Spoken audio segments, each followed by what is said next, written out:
কে এই লোকমান? কি তার পরিচয়? লোকমান ছিল নিগ্রো লোক, কুচকুচে কালো। নিগ্রো লোক দেখেছেন?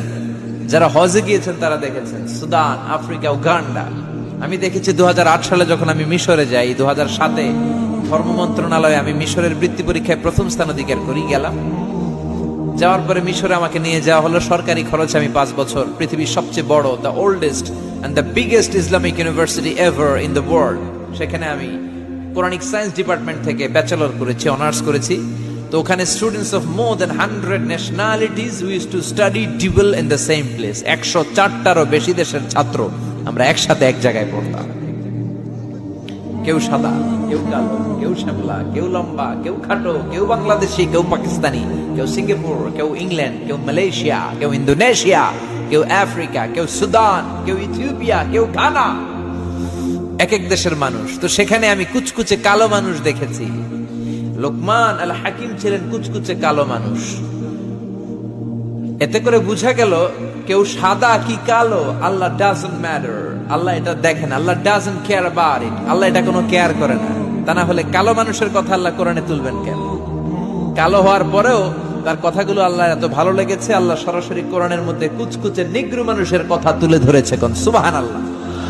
এজন্য ইসলাম বলে there is no difference between black and white, between upper and lower, between the richer section of the society and poorer section of the society, between the prime minister and rickshaw puller. Everyone is totally equal, 100% equal, completely equal in the eyes of Islam. ইসলাম বলে সাদা কালোয় কোনো পার্থক্য নাই, ধনী গরিবে পার্থক্য নাই, প্রধানমন্ত্রী কুলিওয়ালা ঠেলাওয়ালায় কোনো পার্থক্য নাই। পার্থক্য এক জায়গায়, ইন্না আকরামাকুম ইনদাল্লাহি আতকাকুম।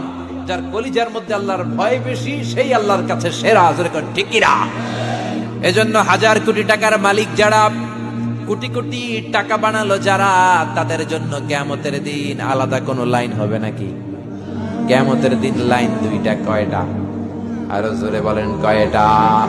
একটা হলো আসহাবুল ইয়ামিন, ডানপন্থীরা জান্নাতে একদিকে, আরেকটা হলো আসহাবুশ শিমাল, বামপন্থীরা বাম দিকে, জাহান্নামী। ঠিক কি না? এছাড়া কোনো লাইন নাই। এজন্য হাজার কোটি টাকার মালিক দেখলে মনে করেন না অনেক সুখে আছে, সুখ নাও থাকতে পারে। সুখ দেওয়ার মালিক কে? কুড়ে ঘরে থেকে রিক্সা চালিয়ে অল্প খেয়ে, অল্প পড়ে, অল্প জমিয়েও সুখ হতে পারে। সুখ দিতে পারেন একজন, তিনি কে? অনেক টাকা হলে বাড়ি বানানো যায়, গাড়ি বানানো যায়, কিন্তু শান্তি কিনা যায় না। টাকা হলে বালিশ কিনা যায়, তোষক কিনা যায়, কিন্তু ঘুম কিনা যায় না। ঠিক কিনা? আপনাদের পাবনাতে কি ঘুম কিনা যায়? যে বলতে পারবেন ডাক্তার সাহেব আমার 5,000 টাকার ঘুম দেন।